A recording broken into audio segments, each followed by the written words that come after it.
Good afternoon, everybody, and thanks for clicking on 5 News Web News. It is Wednesday, April 17th. I'm Brittany Hoke. And I'm Matt Heckel, and here are some of the top stories we've been following today here on 5 News. Investigations still looking for clues into who set off bombs in downtown Boston Monday afternoon. That's right. 3 people have been killed, including an 8-year-old boy, and more than 170 people are hurt. According to the Associated Press, nails, BBs, and shards of metal were ejected from those 2 bombs.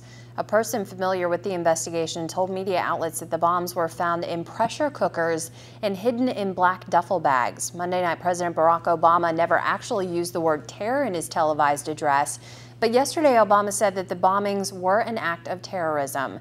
Investigators, though, aren't sure whether it was carried out by an international or domestic organization.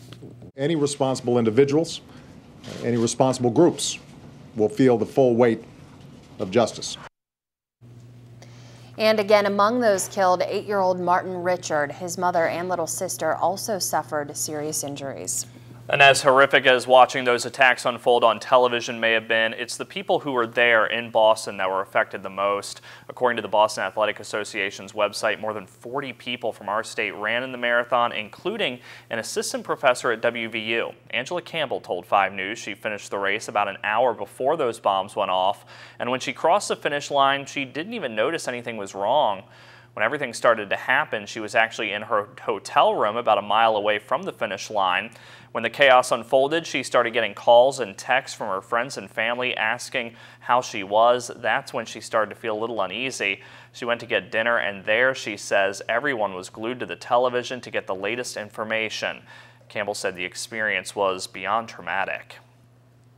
I don't think my life has changed. I think this is an event that you can reflect, just the connection to your friends and loved ones. It was very special to me that everybody wanted to make sure that I was okay. She also says despite how horrific everything was, she plans on running the marathon again. Those images still shocking every time you look at them. Well, now the question is, with races, festivals, and other gatherings taking place often in our state, could anything like this happen here? Well, according to the director of the 911 Center in Mon County, yes, it could. Mike Wolf said that his office is constantly working on a plan that would be used, though, during emergency situations. Now, if a bomb went off around here, they would focus on protecting as many people as they possibly could. Wolf mentioned that they would like to try and evacuate the area and practice similar situations at least once a year. The hardest thing is when it actually happens.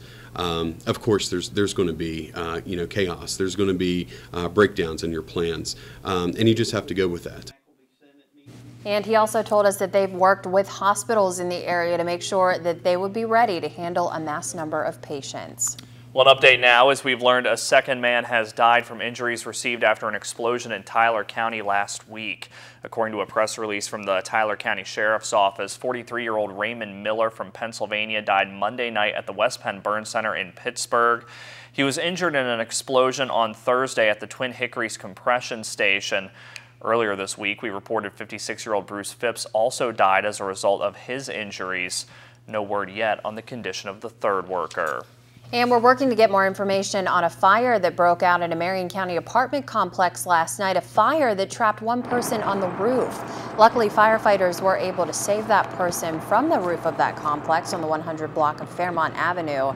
Nobody else was hurt. That fire broke out at around 8:45 last night. No word on what started it, but it did take crews a little more than an hour to get it under control.